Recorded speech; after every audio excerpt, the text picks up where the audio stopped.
In the autumn of 1889, a small coastal town in Massachusetts would become the epicenter of one of America's most disturbing and inexplicable mysteries. What began as routine maritime operations at the newly constructed Bellmoor Lighthouse would spiral into a nightmare that challenged the very foundations of rational thought and Christian doctrine. The events I'm about to recount were meticulously documented by multiple sources, yet officially suppressed by both local authorities and the United States Lighthouse Board. What remains are fragments of testimonies, private letters, and journal entries that paint a picture so disturbing, so fundamentally wrong, that one must question whether some knowledge is too dangerous to possess. Will you all tell us from where are you watching this video, by writing in the comments so that we can know how far our videos are reaching, and do subscribe so that you keep getting regular thrilling stories that are to come next. The town of Bellmoor Cove, perched precariously on the jagged coastline of Essex County, was home to fewer than 300 souls in 1889. It was the kind of place where generations lived and died within the same weathered clapboard houses, where the rhythm of the tides governed daily life more than any clock, and where the Congregational Church stood as both spiritual and social center of existence. The community had lobbied for years to have a lighthouse built on Gull's Point, the treacherous outcropping that had claimed no fewer than 17 vessels in living memory. When construction finally began in the spring of 1888, the project was overseen by one Ezekiel Mortimer, a lighthouse keeper of considerable reputation who had served faithfully at stations from Maine to the Carolinas. Mortimer was a weathered man of 53, deeply religious, methodical in his duties, and possessed of that particular New England stoicism that treated hardship as divine testing. He brought with him his 2 children, Sarah, aged 17, and Thomas, aged 15. Mortimer's wife had perished from consumption 3 years prior, and he relied heavily on Sarah to maintain the domestic aspects of their isolated existence. The lighthouse itself was a marvel of engineering for its time. Rising 120 feet above the rocky promontory, its Fresnel lens was capable of casting light 15 nautical miles into the Atlantic. The structure was built of local granite, its walls 3 feet thick at the base, designed to withstand the most violent storms the North Atlantic could conjure. Adjacent to the tower stood the keeper's quarters, a substantial 2-story dwelling that housed the Mortimer family and the mechanisms that powered the great light above. What made the Bellmoor Lighthouse unique, however, was not its construction but its location. Gull's Point itself was steeped in local folklore that dated back to the earliest colonial settlements.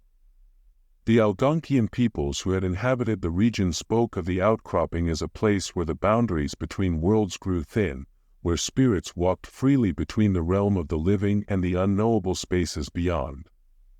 Early Puritan settlers had reported strange phenomena, lights beneath the waves, voices calling from empty air, and geometric patterns that appeared in the tidal pools during certain lunar phases. These were dismissed as superstition by the progressive minds of 1889, though perhaps they shouldn't have been. The first signs that something was amiss came in October of that year, just 3 weeks after the lighthouse had become operational. Local fishermen began reporting irregularities in the light's behavior. Instead of its prescribed pattern of 3 seconds on, 2 seconds off, witnesses claimed to see the beacon flashing in complex sequences that seemed to follow no earthly logic. When questioned, Ezekiel Mortimer insisted that the light was functioning exactly as intended, and indeed, when officials from the Lighthouse Board arrived to investigate, they found nothing amiss. But the complaints persisted, and they grew stranger. Captain Josiah Weatherly of the fishing vessel Mary Catherine filed a formal report stating that on the night of October 15th, he had observed not 1 but 3 lights emanating from Bellmoor Lighthouse. The primary beacon functioned normally, but 2 additional lights, described as having a sickly green hue, appeared to be moving independently along the tower's exterior walls.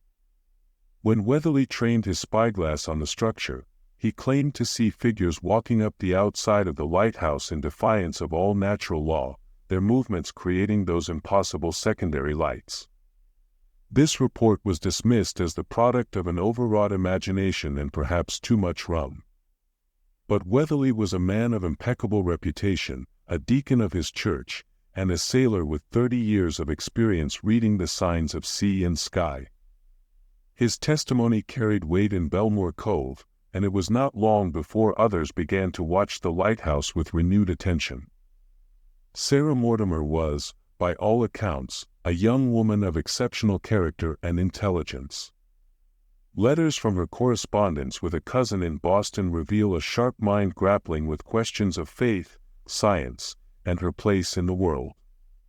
She had received more formal education than was typical for young women of her station, having been tutored by her father in mathematics, literature, and natural philosophy.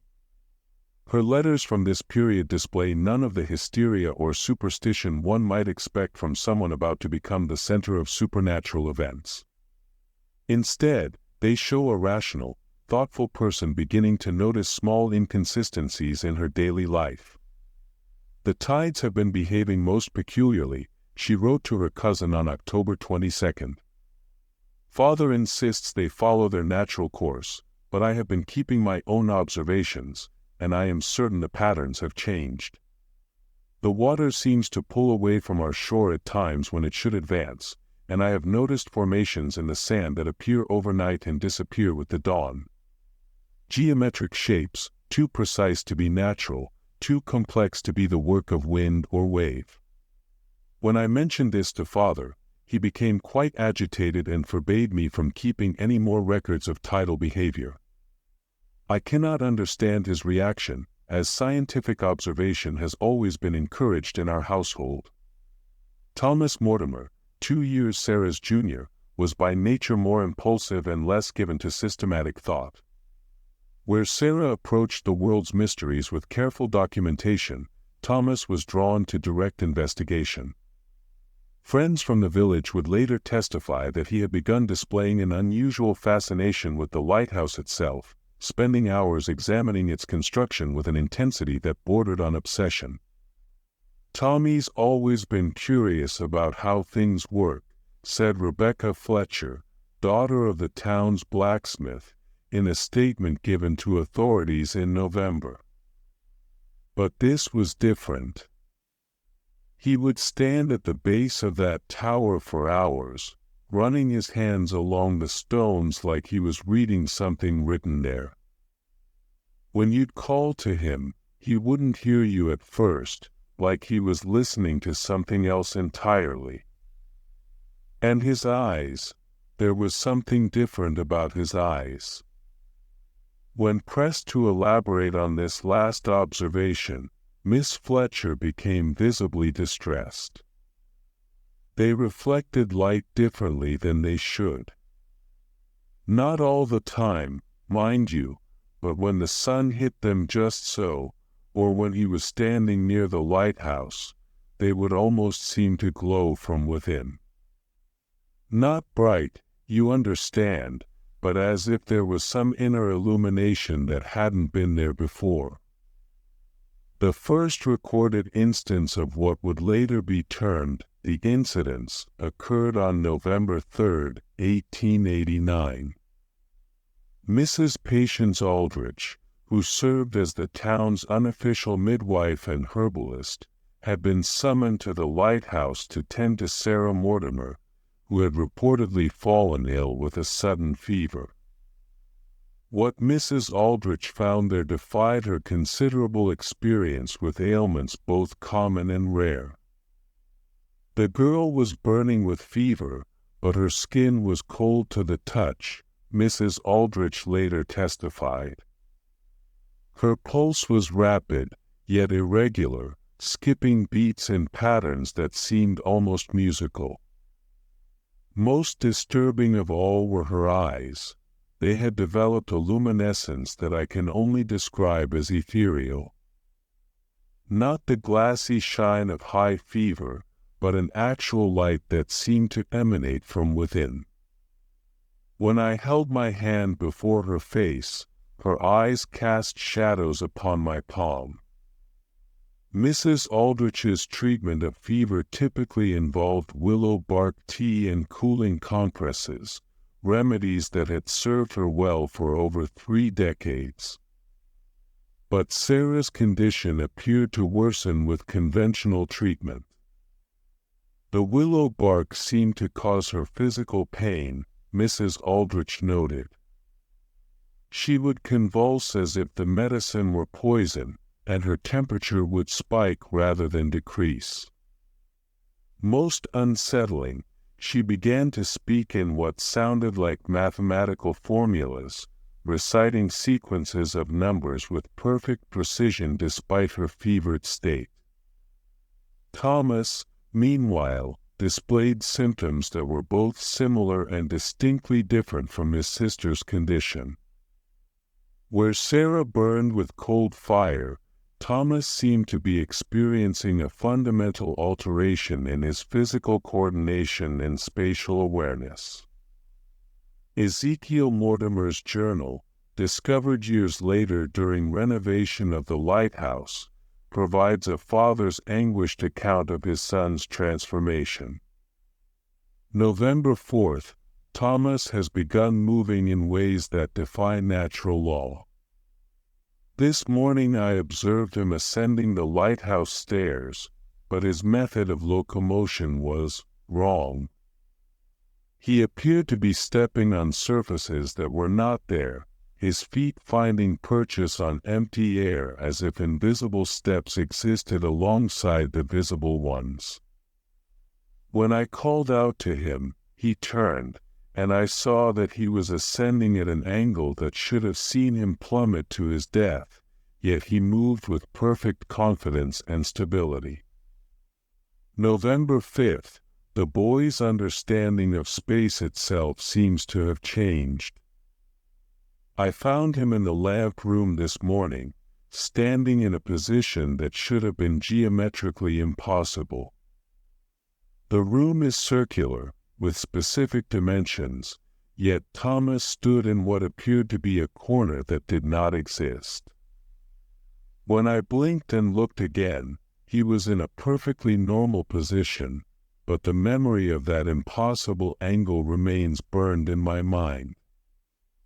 As the days progressed, both siblings began to display knowledge and abilities that had no rational explanation. Sarah's fever dreams were filled with complex astronomical calculations that proved to be accurate when checked against the lighthouse's navigation charts. Thomas demonstrated an uncanny ability to predict weather patterns with supernatural precision, often announcing storms hours before any clouds appeared on the horizon. The townspeople of Bellmoor Cove, initially concerned for the welfare of the Mortimer family, began to experience a growing sense of unease. The children they had known since birth were changing in ways that challenged fundamental assumptions about human nature and divine order. Reports from this period describe encounters that pushed the boundaries of sanity. Reverend Cornelius Blackwood, pastor of the Bellmoor Cove Congregational Church, made several visits to the lighthouse during November in an attempt to provide spiritual comfort to the family. His private journal reveals a man of strong faith being confronted with phenomena that shook his theological foundations. November 8th, I visited the Mortimers today, hoping to offer prayer and counsel. What I found there troubles me deeply. Young Sarah greeted me at the door, and though she appeared physically much as always, there was something fundamentally altered about her presence. She spoke of biblical passages with knowledge that exceeded my own seminary training, referencing texts and interpretations that I had never encountered. When I questioned the source of this knowledge, she simply smiled and said that the light reveals all things in their proper relationships. November 10th.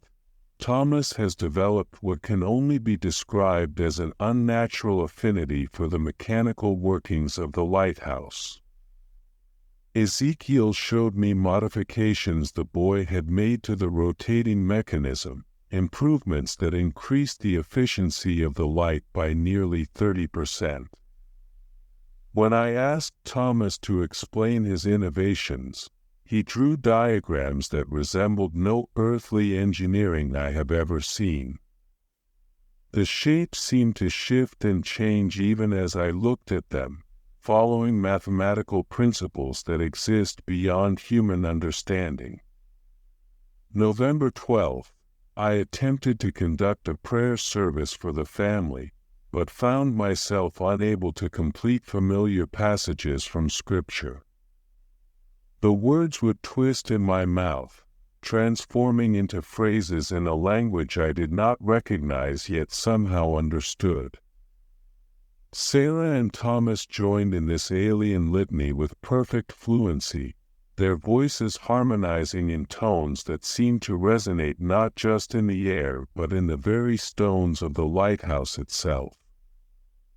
I fled in terror, and I confess that my faith has been shaken to its core. As November wore on, the phenomena centered around the Mortimer siblings began to affect the lighthouse itself. The structure, built to withstand the worst storms nature could provide, began to exhibit properties that defied architectural logic. Workers arriving to perform routine maintenance reported that the interior dimensions of the lighthouse appeared to be larger than its exterior measurements could possibly accommodate. Rooms were found that did not appear on the original blueprints, accessible through doorways that seemed to exist only when approached from specific angles.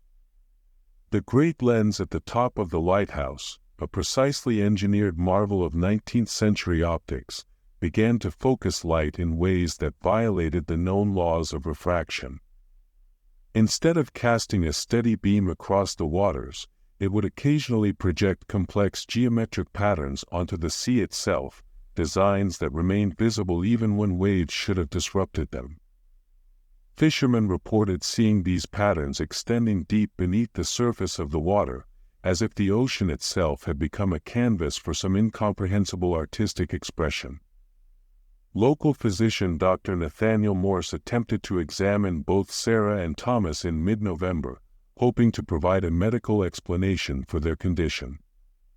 His report, filed with the Massachusetts Board of Health, provides a clinical perspective on phenomena that push the boundaries of scientific understanding. Physical examination of both subjects reveals baseline human anatomy with several notable anomalies.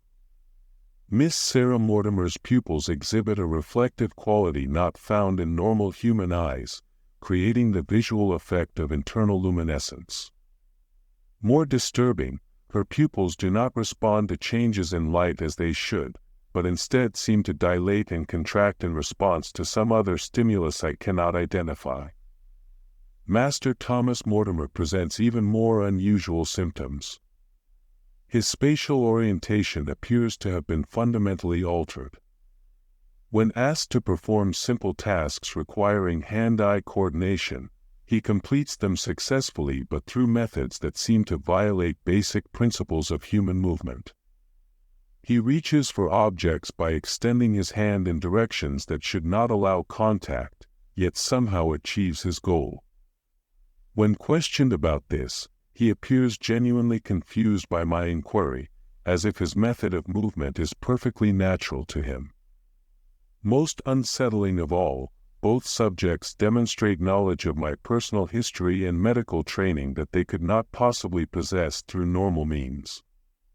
They reference conversations I have had in private, medical texts I have studied, and even thoughts I have not spoken aloud. When I express amazement at this knowledge, they seem surprised by my reaction, as if access to such information is a natural human ability. Dr. Morse's attempts to apply conventional medical treatment proved not only ineffective but actively dangerous. Laudanum, typically prescribed for nervous conditions, caused Sarah to experience what could only be described as temporal displacement. She would speak of events that had not yet occurred, describing them with perfect accuracy down to the smallest detail. Thomas reacted to basic medical instruments as if they were causing him physical pain, not from their touch but from their very presence in the room. "I am forced to conclude," Dr. Morse wrote in his final report, "that these children are experiencing a form of transformation that lies outside the realm of medical science. Their condition appears to be progressive, and I fear that conventional treatment may accelerate rather than cure their metamorphosis." As December approached, the situation at Bellmoor Lighthouse had attracted attention from sources far beyond the local community. Representatives from the United States Lighthouse Board arrived to investigate reports of the beacon's irregular behavior, only to find themselves confronting phenomena that challenged their understanding of both engineering and natural law. Inspector Harold Wickham, a man with 20 years of experience in lighthouse operations, filed a report that would be classified and buried in government archives within weeks of its submission. Fragments of this document, recovered decades later, provide official confirmation of the extraordinary events unfolding at Bellmoor Cove. The lighthouse structure itself appears to be undergoing modifications of unknown origin. Measurements taken of the tower's exterior indicate a height of 120 feet, consistent with construction records. However, measurements taken from within the structure suggest an interior height of at least 180 feet, with additional levels that do not correspond to any architectural plans. This discrepancy cannot be explained by conventional means. The Fresnel lens, examined by our most qualified technicians, shows no signs of damage or alteration, yet it continues to produce light effects that should be physically impossible. The beam maintains its specified luminosity while simultaneously projecting secondary patterns of illumination that exist independently of the primary light source. These patterns appear to be responsive to the presence of the Mortimer children, becoming more complex and geometrically sophisticated when either Sarah or Thomas approaches the lamp room. Most concerning of all, personnel assigned to this investigation have reported experiencing disorientation and temporal confusion while on the lighthouse premises. Several technicians have described feeling as though hours had passed during what their pocket watches indicated were mere minutes. Others report the sensation of existing in multiple locations simultaneously, maintaining awareness of their physical presence while simultaneously perceiving themselves in other parts of the lighthouse or even in entirely different locations. The official response to Inspector Wickham's findings was swift and absolute. The lighthouse was declared temporarily inoperational due to mechanical difficulties, and the Mortimer family was ordered to evacuate the premises pending further investigation. But by the time these orders were issued, the family had already begun to demonstrate abilities that made conventional authority meaningless. Ezekiel Mortimer, who had throughout these events maintained his role as dutiful lighthouse keeper and concerned father, finally began to grasp the full scope of what was happening to his children. His journal entries from early December reveal a man watching his offspring transform into something that existed beyond human categorization. December 3rd, Sarah no longer requires food or sleep in any conventional sense. I have observed her standing motionless for hours, yet she appears more energetic and alert than ever before. When questioned about her lack of appetite, she explains that she is drawing sustenance from the light itself. This is not metaphorical speech. I have watched her position herself in the beam of the lighthouse lens and seen her body absorb illumination as a plant absorbs sunlight. December 5th, Thomas has begun to demonstrate an ability to exist in multiple locations simultaneously. This morning I observe him ascending the lighthouse stairs while simultaneously finding him in the kitchen preparing breakfast. Both versions of my son were equally real, equally Thomas, yet somehow the same person existing in different spaces. When I mentioned this impossibility to him, both versions smiled and replied in perfect unison, "Father, you are thinking in terms that are too small." December 7th, I can no longer deny that my children are becoming something beyond human understanding. They move through space as if the physical world is merely a suggestion rather than a law. They speak in languages that have never existed yet communicate concepts that are immediately comprehensible. Most terrifying of all, they look at me with eyes that reflect an intelligence vast and ancient, as if they are becoming conduits for knowledge that predates human civilization. The final weeks of December 1889 brought events that pushed the residents of Bellmoor Cove beyond the limits of rational explanation. The lighthouse itself began to exhibit properties that seemed to exist outside normal space-time relationships. Visitors approaching the structure would report journey times that varied impossibly, some reaching the lighthouse in minutes despite living miles away, others finding that familiar paths now required hours to traverse. Mrs. Charity Goodhue, who lived nearest to the lighthouse, provided what would be the last detailed account of the Mortimer family's final days in their transformed state. Her testimony, given to authorities in January 1890, describes encounters that challenged every assumption about the nature of reality itself. On December 20th, I observed Sarah and Thomas Mortimer walking along the shoreline near the lighthouse. But they were not walking upon the sand as normal people do. They moved across the surface of the water itself, their feet creating ripples that spread in perfect geometric patterns. The waves beneath their steps formed shapes that seemed to pulse with their own inner light, creating a pathway of illumination across the dark waters. As I watched, transfixed by this impossible sight, the children began to change before my eyes. Sarah's form became translucent, as if she were made of the same light that emanated from the lighthouse lens. Thomas seemed to be existing in multiple versions simultaneously, each one slightly different, as if I were seeing all the possible variations of who he might be overlapping in the same space. They approached me then, and when Sarah spoke, her voice came from directions that made no earthly sense. She was standing before me, yet her words seemed to originate from above, below, and beside me all at once.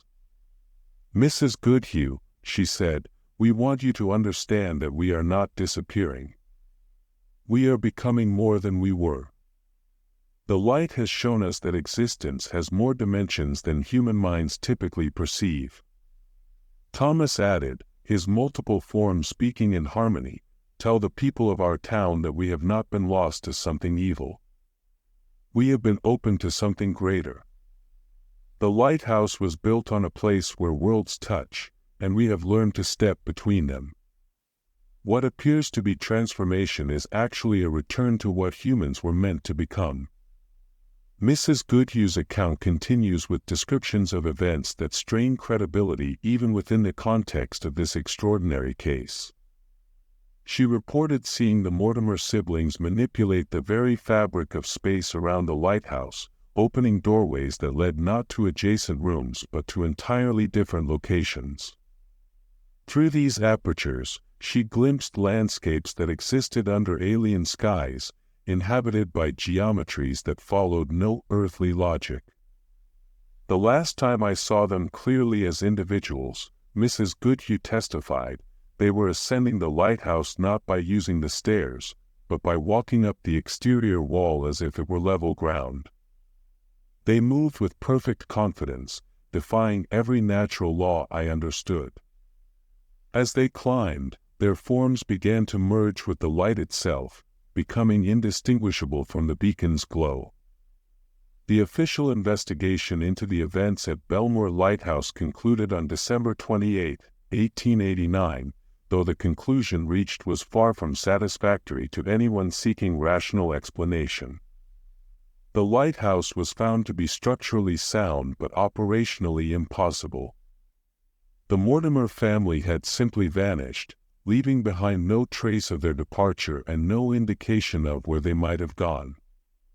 Ezekiel Mortimer's final journal entry, dated December 25, 1889, provides the last direct account of the family's extraordinary transformation. My children have transcended the limitations that define human existence.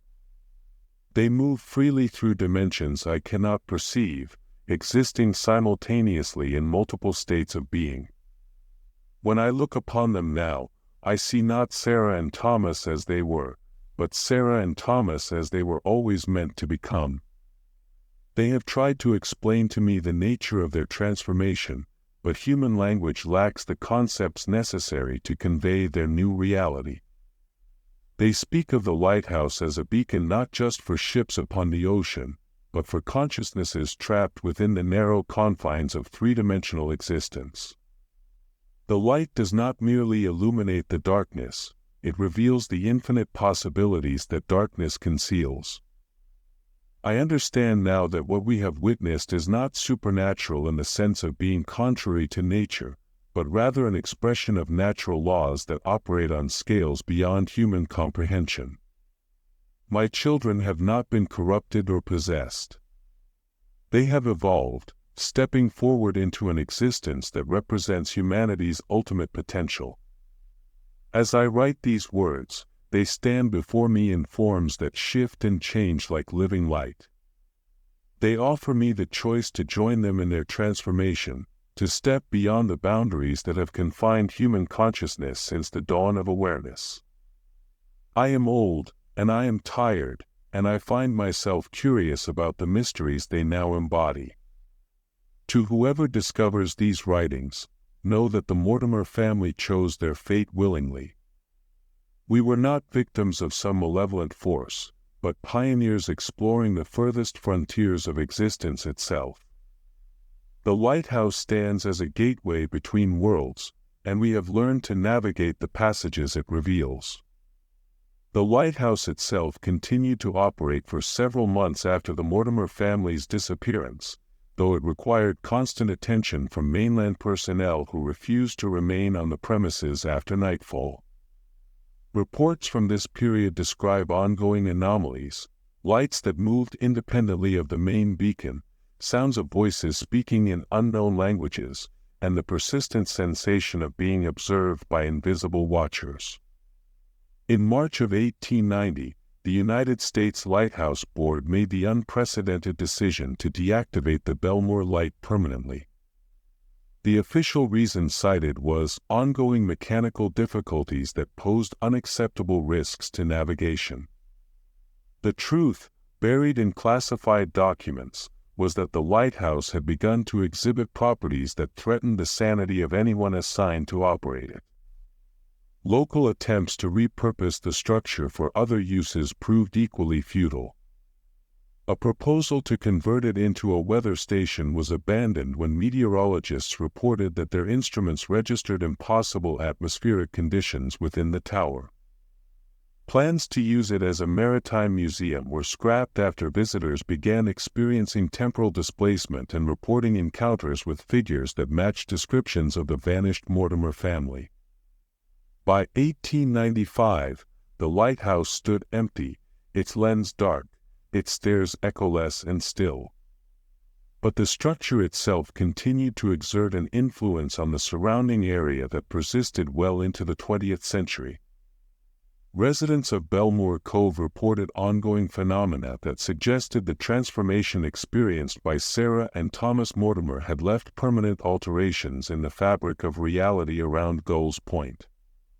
Children playing near the lighthouse claimed to encounter, the bright children, translucent figures that offered to teach games that involved stepping through walls and seeing in directions that didn't exist.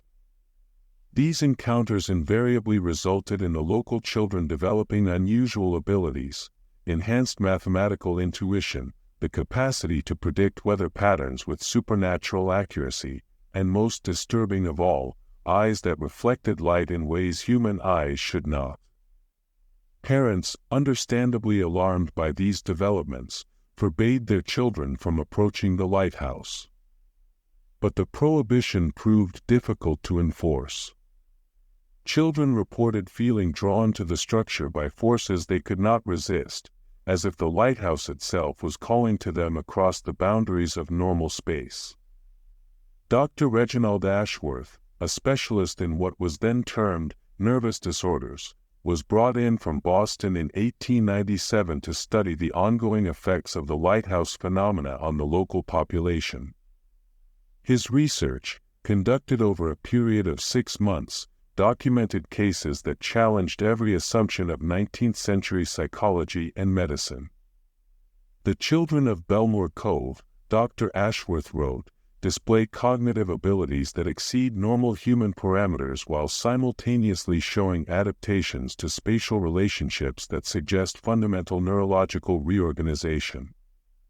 They demonstrate perfect mathematical intuition without formal training, navigate complex geometric relationships that adults cannot comprehend, and most remarkably, appear to perceive dimensional relationships that exist beyond the three-dimensional framework that governs normal human experience. What is most disturbing about these cases is not the presence of extraordinary abilities, but the complete absence of psychological trauma. These children do not perceive their altered state as abnormal or frightening. To them, their enhanced capabilities represent natural development rather than supernatural affliction. When questioned about their experiences with the lighthouse phenomena, they respond with genuine confusion about why adults find their accounts disturbing. Dr. Ashworth's final report recommended that the entire town of Bellmoor Cove be evacuated and quarantined, treating the lighthouse phenomena as a form of contagious transformation that posed an existential threat to normal human development. His recommendations were ignored by authorities who found his conclusions too fantastic to be credible, but private correspondence reveals that Dr. Ashworth remained convinced of the reality and danger of the situation until his death in 1923.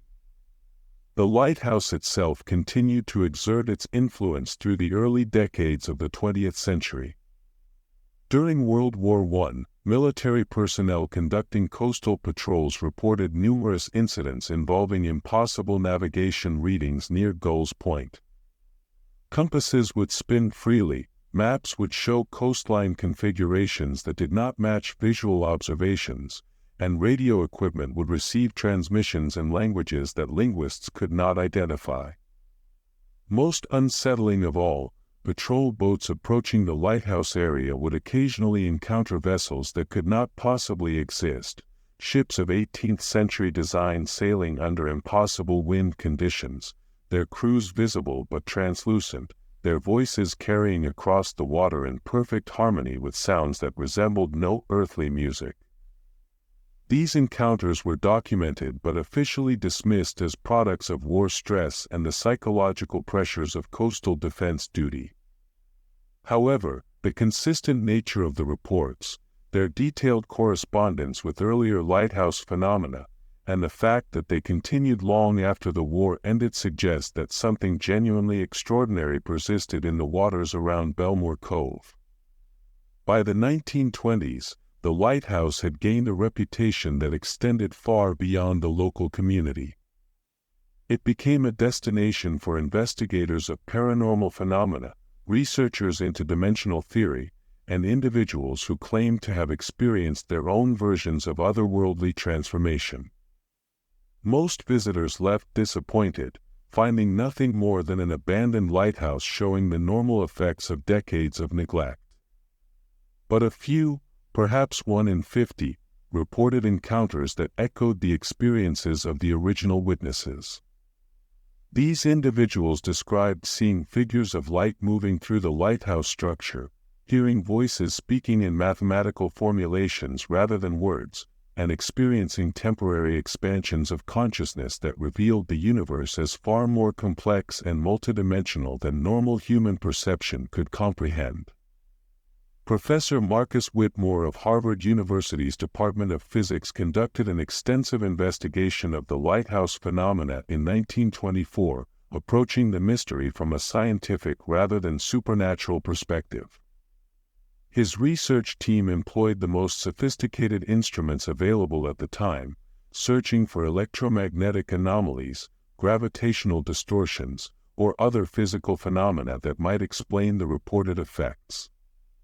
What they discovered defied conventional scientific explanation while simultaneously suggesting that the lighthouse phenomena might represent natural processes operating according to physical laws that human science had not yet discovered. Professor Whitmore's findings, published in the obscure Journal of Theoretical Physics, documented measurable anomalies in the space-time geometry around the lighthouse that persisted despite the absence of any obvious causative force. The area immediately surrounding the Bellmoor Lighthouse exhibits gravitational and electromagnetic properties that do not conform to established physical laws, Professor Whitmore wrote. Time dilation effects occur spontaneously and unpredictably, with different regions of the lighthouse interior experiencing temporal flow at measurably different rates.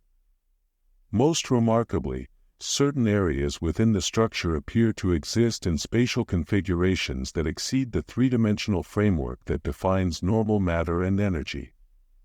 These anomalies appear to be stable and permanent, suggesting that the lighthouse location has undergone some form of fundamental alteration in its relationship to the space-time continuum. The precise mechanism that created these conditions remains unknown, but the effects are undeniably real and measurable through scientific instrumentation. Professor Whitmore's research team also documented evidence of ongoing transformation within the lighthouse structure itself. Rooms were found to contain geometries that violated Euclidean principles, with walls meeting at angles that should have been mathematically impossible. The spiral staircase that led to the lamp room was measured to contain more steps when ascended than when descended, despite appearing identical from all visual inspection. Most disturbing of all, several members of Whitmore's research team reported encounters with entities they described as evolved humans, beings that appeared to be human in origin but had developed beyond normal physical and cognitive limitations. These entities, which matched descriptions of Sarah and Thomas Mortimer given by witnesses 40 years earlier, communicated through direct consciousness transfer rather than speech, conveying concepts that expanded the researchers' understanding of reality in ways that proved both enlightening and psychologically destabilizing. The publication of Professor Whitmore's findings created a minor sensation in academic circles, leading to several follow-up investigations by universities and government agencies. However, subsequent researchers found increasingly subtle evidence of the lighthouse phenomena, as if the anomalies were gradually fading or adapting to avoid scientific detection. By the 1930s, official interest in the Bellmoor Lighthouse had largely ceased. The structure was sold to private owners who attempted to renovate it for use as a private residence, but construction work proved impossible to complete. Workers reported that measurements taken on one day would prove inaccurate the next, that materials would be discovered in locations where they had not been placed, and that the lighthouse seemed to resist modification according to its own inscrutable logic. The final attempt to utilize the lighthouse structure occurred in 1938, when a wealthy eccentric named Jonathan Blackwood, no relation to the earlier Reverend Blackwood, purchased the property with the intention of establishing a research facility for the study of consciousness and human potential.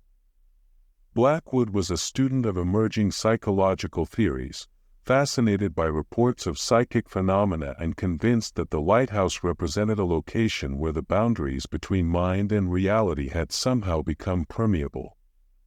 Blackwood's research facility operated for exactly 13 months before being permanently abandoned. During that time, he documented experiences that paralleled and expanded upon the original Mortimer family transformations. Research subjects who spent extended periods within the lighthouse began to develop enhanced cognitive abilities, altered spatial perception, and most remarkably, the capacity to exist consciously in multiple locations simultaneously. The lighthouse appears to function as a catalyst for human consciousness evolution, Blackwood wrote in his final report. Prolonged exposure to whatever forces operate within the structure produces systematic changes in cognitive function, sensory perception, and spatial awareness. These changes are not temporary or hallucinatory, but represent permanent alterations in the subject's relationship to physical reality. Most significant of all, these alterations appear to be contagious in a manner that defies conventional understanding of how psychological or physiological changes propagate between individuals. Subjects who have undergone lighthouse transformation seem to catalyze similar changes in others through simple proximity, creating a cascade effect that could theoretically spread throughout human populations. Blackwood's research was terminated abruptly when several of his subjects underwent transformations so radical that they ceased to function within normal human society. Like the Mortimer siblings before them, these individuals developed the ability to exist in multiple dimensional states simultaneously, to manipulate space-time relationships through conscious intent, and to perceive reality as a multilayered construct extending far beyond three-dimensional physical existence. The fate of these transformed subjects remains unknown. They did not disappear in the dramatic fashion of the Mortimer family, but rather seemed to fade gradually from normal reality, becoming increasingly translucent and ethereal until they were no longer visible to unenhanced human perception. Blackwood himself underwent partial transformation, developing luminescent eyes and the ability to perceive what he termed parallel probability streams, before voluntarily terminating his research and sealing the lighthouse against further investigation. Jonathan Blackwood's final act was to establish a private foundation dedicated to monitoring the lighthouse and preventing unauthorized access to its transformative influences. The Blackwood Foundation, operating under conditions of strict secrecy, maintained surveillance of the structure through the remainder of the 20th century, documenting ongoing phenomena while ensuring that knowledge of the lighthouse's true nature remained confined to a small circle of researchers and government officials. Foundation records, some of which have been leaked to researchers in recent years, indicate that the lighthouse phenomena never truly ceased but rather evolved and adapted over time. The dramatic transformations experienced by the Mortimer family and Blackwood's research subjects gave way to more subtle but equally significant effects that continue to influence the area around Gulls Point.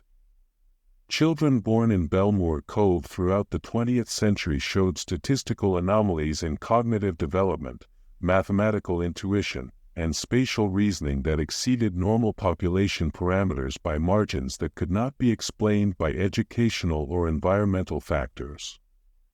These children invariably reported dreams involving geometric patterns, architectural structures that violated physical laws, and encounters with luminous beings that offered instruction in expanded ways of thinking. Adult residents of the area demonstrated enhanced abilities in navigation, weather prediction, and mechanical innovation that seemed to emerge spontaneously rather than through formal training. Local fishermen became legendary for their ability to locate fish in impossible weather conditions. Farmers developed cultivation techniques that produced unprecedented yields, and craftsmen created artifacts that combined traditional methods with innovations that seemed to anticipate technological developments by decades. Most remarkably, the rate of what psychologists term transcendent experiences among Bellmoor Cove residents remained consistently elevated throughout the century. People reported mystical visions, encounters with non-physical entities, and moments of expanded consciousness at rates nearly 10 times higher than comparable populations. These experiences invariably involved themes of dimensional transcendence, consciousness evolution, and contact with intelligences that existed beyond normal human perception. The Blackwood Foundation's research suggested that the lighthouse had created what they termed a consciousness evolution field that continued to operate long after the original source of the phenomenon had become dormant. This field appeared to be self-sustaining and possibly self-expanding, gradually extending its influence beyond the immediate lighthouse area to encompass larger regions of the New England coast. As the 20th century drew to a close, reports of lighthouse-related phenomena began appearing in locations hundreds of miles from Bellmoor Cove. Coastal communities from Maine to Connecticut reported unusual incidents involving children with luminescent eyes, adults with impossible navigational abilities, and structures that seemed to exist in spatial configurations that defied architectural logic. These reports followed patterns remarkably similar to the original Bellmoor Lighthouse events, suggesting that the transformation catalyzed by Sarah and Thomas Mortimer's experiences had continued to spread through some mechanism that operated independently of physical proximity or direct contact. The phenomenon appeared to be propagating through what researchers termed consciousness resonance, transmitting its effects through mental and spiritual connections rather than through conventional physical vectors. Government interest in the lighthouse phenomena was renewed during the final decades of the 20th century as reports accumulated suggesting that the original transformation was not an isolated incident but the beginning of a much larger process of human evolution. Classified research programs investigated the possibility that the lighthouse represented the initial manifestation of a species-wide transformation that was gradually spreading throughout human populations. These investigations, conducted by agencies whose existence has never been officially acknowledged, documented evidence that similar consciousness evolution phenomena were occurring at locations around the world. Ancient sites, modern structures built on specific geological formations, and areas associated with historical reports of paranormal activity were found to exhibit properties similar to those observed at Bellmoor Lighthouse. The pattern that emerged suggested that the lighthouse was not unique but rather one of many locations where the boundaries between human consciousness and larger dimensional realities have become permeable. The Mortimer family's transformation appeared to represent the first documented case of humans successfully navigating these dimensional boundaries, establishing them as pioneers of a new phase in human development. Contemporary researchers investigating the lighthouse legacy face challenges that their predecessors could never have anticipated. The phenomena have evolved and adapted over more than a century, becoming simultaneously more subtle and more pervasive. Modern instruments detect anomalies that earlier equipment could not measure, while direct human experiences of the lighthouse effects have become increasingly sophisticated and difficult to document through conventional means. Dr. Elena Vasquez of the Institute for Consciousness Studies conducted the most recent comprehensive investigation of the Bellmoor Lighthouse phenomena in 2019. Her research team, equipped with quantum sensors and consciousness monitoring equipment that would have been inconceivable to earlier investigators, documented effects that suggested the lighthouse transformation process was entering a new phase of development. What we're observing now, Dr. Vasquez reported, is not the dramatic physical transformations documented in historical accounts, but rather systematic changes in human consciousness that appear to be preparing our species for some form of evolutionary leap. The lighthouse seems to function as a testing ground where these changes can be safely explored and refined before being transmitted to larger populations. Our research suggests that every human who has ever experienced lighthouse phenomena, from the original Mortimer family to contemporary visitors, has contributed to a collective transformation process that is gradually expanding human consciousness capabilities. We may be witnessing the early stages of a species-wide evolution toward forms of existence that current human language and concepts cannot adequately describe. Dr. Vasquez's team also discovered evidence that the lighthouse transformation process was not random but highly selective, apparently identifying individuals whose consciousness structures were capable of surviving the transition to expanded awareness. This selection process seemed to operate according to criteria that transcended conventional measures of intelligence, education, or psychological stability. The lighthouse appears to recognize something in certain individuals that we cannot yet identify or measure, Dr. Vasquez noted. This recognition seems to be based on consciousness characteristics that exist at levels deeper than personality, intellect, or emotional constitution. It's as if the phenomenon is identifying souls that are ready for the next stage of human development. The implications of this research extend far beyond academic interest in unusual phenomena. If Dr. Vasquez's conclusions are correct, the events that began with Sarah and Thomas Mortimer in 1889 represent the opening phases of a transformation that could ultimately affect the entire human species. The lighthouse may be not just a site of paranormal activity, but a preview of humanity's future development. Modern visitors to the Bellmoor Lighthouse site report experiences that combine elements of the historical phenomena with new manifestations that seem specifically adapted to contemporary consciousness. Instead of the dramatic physical transformations experienced by earlier subjects, current encounters involve what witnesses describe as consciousness downloads, direct transmission of knowledge and awareness that expands mental capabilities without requiring visible physical changes. These modern transformations appear to be designed for integration with contemporary life rather than requiring complete departure from normal human society. Individuals who experience lighthouse phenomena today typically return to their regular lives with enhanced abilities and expanded awareness, but without the radical dimensional displacement that characterized earlier cases. The lighthouse building itself, now over 130 years old, continues to exhibit the spatial and temporal anomalies that have defined it since the Mortimer family's transformation. Recent measurements using advanced laser scanning technology confirm that the interior dimensions of the structure remain larger than its exterior measurements allow, while quantum sensors detect temporal flow variations that should be physically impossible in normal spacetime.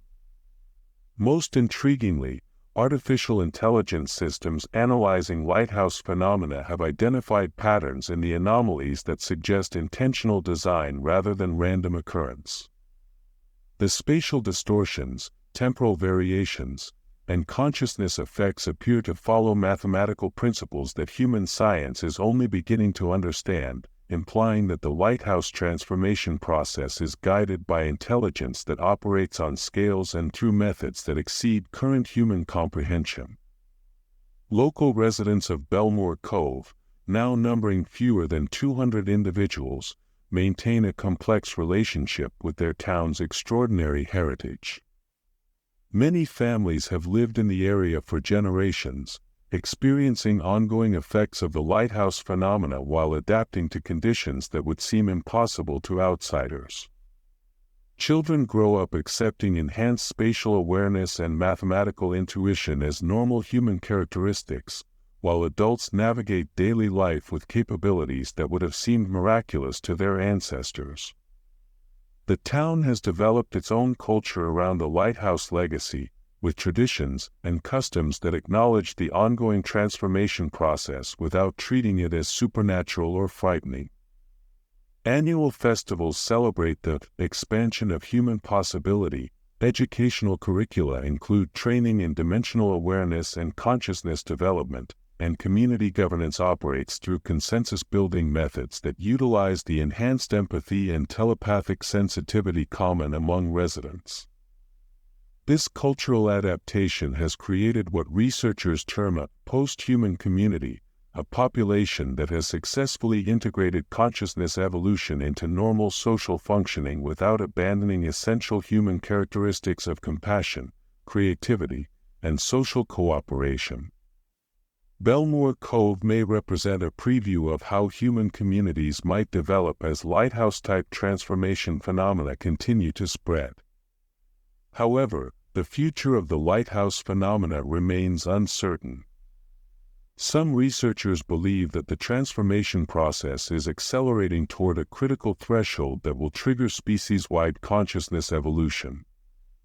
Others suggest that the phenomena represent a stable but limited enhancement of human capabilities that will remain confined to specific locations and populations.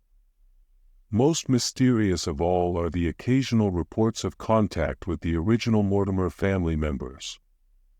Witnesses describe encounters with beings that appear to be Sarah and Thomas Mortimer, now evolved far beyond their original human forms but retaining recognizable individual characteristics. These entities apparently serve as guides for others undergoing lighthouse transformation, offering instruction in consciousness development techniques that facilitate successful adaptation to expanded awareness. They're still themselves, reported Maria Santos, a Boston artist who claimed to have encountered the evolved Mortimer siblings during a 2018 visit to the lighthouse. Sarah still has that curiosity about how things work, and Thomas still has that mischievous smile.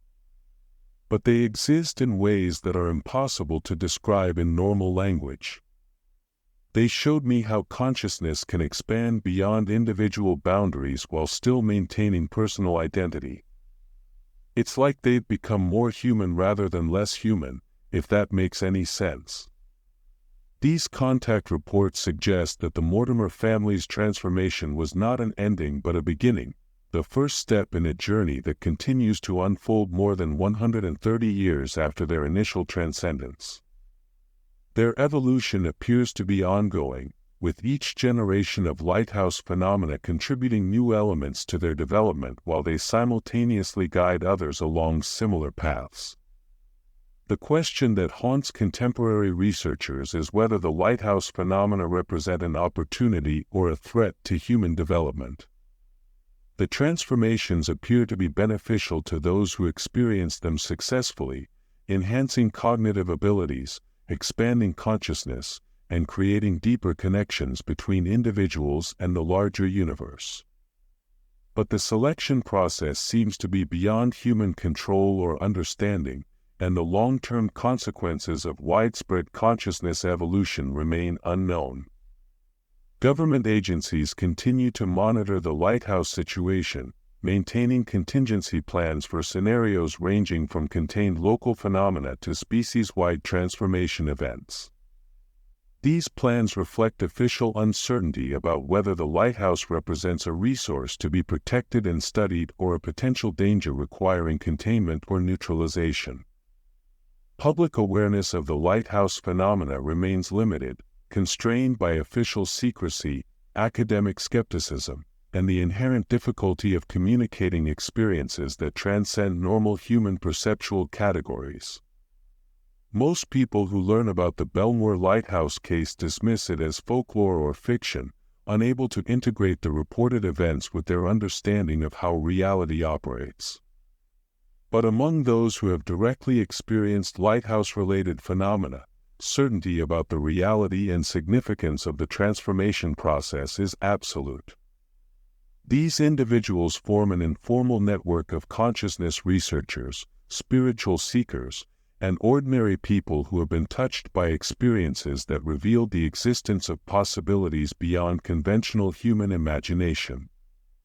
This network continues to grow as lighthouse-type phenomena appear in new locations and affect increasing numbers of individuals. Reports arrive regularly from around the world describing encounters with consciousness evolution fields, structures that exist in impossible spatial configurations, and beings that appear to be humans who have transcended normal physical and mental limitations.